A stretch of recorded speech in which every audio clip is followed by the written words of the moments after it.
Il suo nome la dice lunga, cotton cake, la torta cotone. Dopo vari esperimenti ho trovato la mia versione preferita, eccola! Iniziamo quindi a preparare il composto che poi formerà la nostra cotton cake. Qui come vedete ho preparato un bagnomaria. Che cosa significa? Che ho una pentola piuttosto alta con 2 dita di acqua in ebollizione e ci ho poggiato sopra, questa è una bastardella, è una pentola con il fondo praticamente a semicerchio. Se non ce l'avete potete usare una pentolina che stia comodamente, vedete, in quella più grande. L'importante è che il fondo della pentola non tocchi l'acqua in ebollizione. Allora, cosa ci mettiamo dentro? La panna e il burro e lo facciamo sciogliere.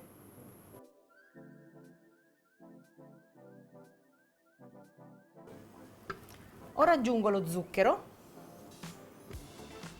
la vaniglia, questo è un estratto naturale, ma potreste usare anche i semini interni di una bacca. Faccio sciogliere lo zucchero e poi unisco il formaggio spalmabile.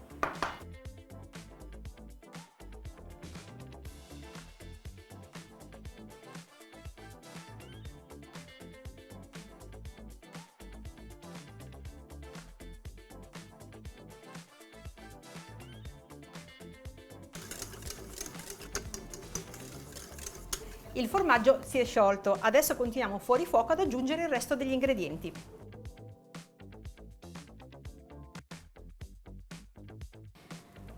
Come abbiamo detto, fuori fuoco aggiungiamo i tuorli,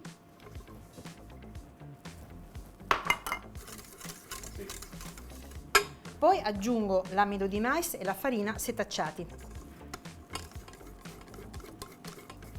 Questo composto è pronto, lo lasciamo qui e invece nella planetaria munita di frustafilo mettiamo gli albumi a temperatura ambiente,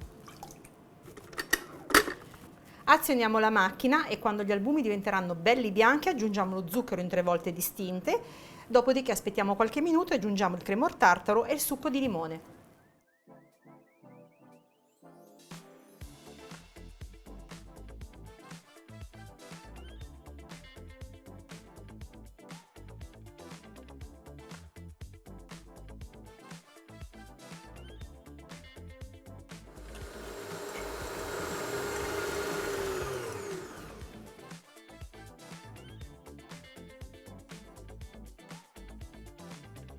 Ora metto il composto di tuorli in una ciotola un po' più capiente, perché poi è nel composto di tuorli che dovremo aggiungere gli albumi montati.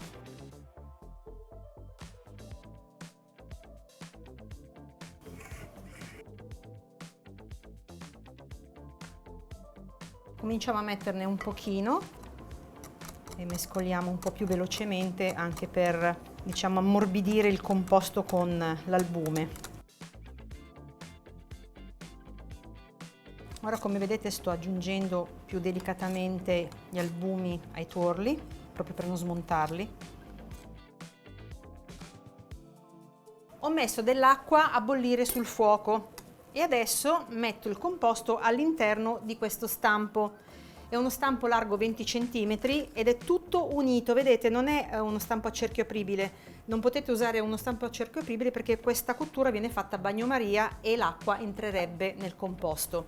Quindi dovete trovare uno stampo unico, dovete metterlo dentro ad un altro contenitore e poi metteremo dell'acqua bollente fino a metà di questo contenitore e poi andrà in cottura.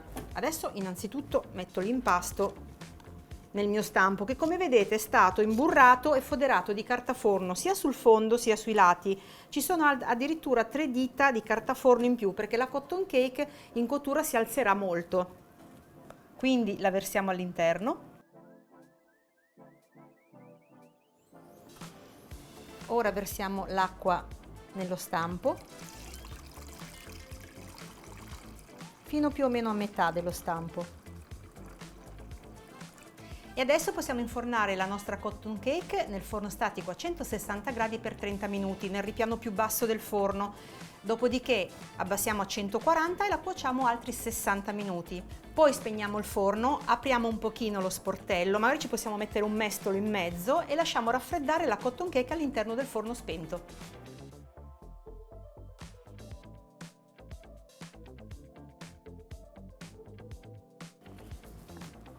Ed ecco la nostra cotton cake cotta e raffreddata. Eliminiamo la carta forno delicatamente e la sformiamo.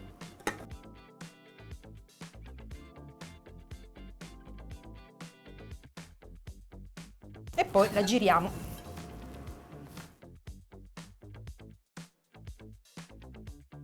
Voilà! Questa è una torta semplicissima, sulla quale non va messo niente, neanche lo zucchero a velo. In realtà i giapponesi ci fanno una specie di marchio con uno stampo che hanno messo sul fuoco. Tagliamola per vedere com'è dentro, perché siamo tutti curiosissimi.